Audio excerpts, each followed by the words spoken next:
শেখা মাহরা পুরো ওয়ার্ল্ডে যার মতো প্রিন্সেস একজনও নেই। তার মতো স্বাধীন চেতা প্রিন্সেস আপনি দুনিয়াতে কোথাও খুঁজে পাবেন না। তার লাইফস্টাইল কোনো রূপকথার গল্প থেকেও কোনো অংশে কম নয়। এবং আজকে দুবাইয়ের এই প্রিন্সেস শেখা মাহরার কাহিনী শেয়ার করব আপনাদের সাথে।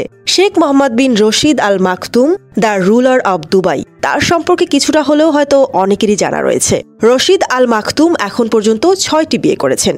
6 ওয়াইফের ঘরে তার মোট 24 জন সন্তান রয়েছে। তাদের মধ্যে 13 জন মেয়ে এবং 11 জন ছেলে। সে অনুযায়ী দুবাইয়ে এখন পর্যন্ত 11 জন রাজকুমার এবং 13 জন রাজকন্যা পেয়েছে।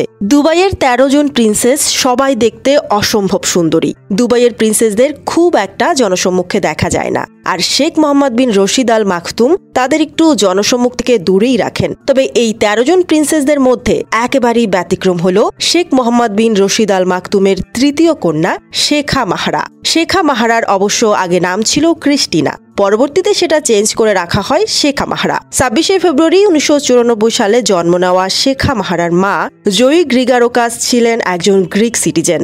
বাদশার সাথে তার ডিভোর্স হয়ে গেলে শেখা মাহরা তার বাবার সাথেই থাকতেন। তবে শেখ মোহাম্মদ বিন রশিদ অন্য প্রিন্সেসদের থেকে মনে হয় তাকে একটু বেশি ভালোবাসেন, একটু বেশি তাকে স্বাধীনতা দিয়েছেন। শেখা মাহরা বাইরে বের হলে অন্য প্রিন্সেসদের মতো তিনি হিজাব ব্যবহার করেন না। হরহামেশা যেখানে মন চায় চলে যান, কনসার্ট দেখতে চলে যান, লাইফস্টাইল অ্যান্ড বিভিন্ন ফ্যাশন উইকেও তাকে দেখা যায়। অনেক এক্সপেন্সিভ ড্রেস, জুয়েলারিও ব্যবহার করেন, দেশ বিদেশে ঘুরে বেড়ান। তবে একবার যে ড্রেস পরেছেন সেটা কখনোই আপনি তাকে আর পরতে দেখবেন না। ড্রেসের ব্যাপারে তার কোনো বাধ্যবাধকতা নেই।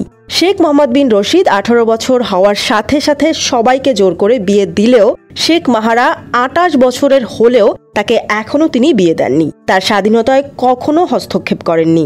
যদিও শেখা মাহরার লাভ লাইফ নিয়ে কিছু গুঞ্জন রয়েছে, যেমন শেখা মাহরা নাকি পাকিস্তানি ফর্মার প্রেসিডেন্ট ইমরান খানের ছেলেকে প্রপোজ করেছিল, যদিও এটার কোনো সত্যতা পাওয়া যায়নি। আবার এমন গুঞ্জনও ছিল শেখা মাহরা নাকি ক্রিস্টিয়ানো রোনালদোর উপর অনেক বড় রকমের ক্রাশ খেয়েছিল, আর সে তার সাথে প্রেমের সম্পর্কও গড়তে চেয়েছিল।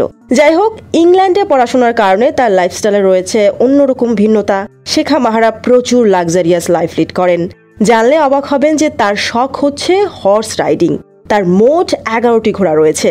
এর মধ্যে সব থেকে দামি ঘোড়াটির প্রাইস $3.6 মিলিয়ন, বাংলাদেশি টাকায় প্রায় 30 কোটি টাকা।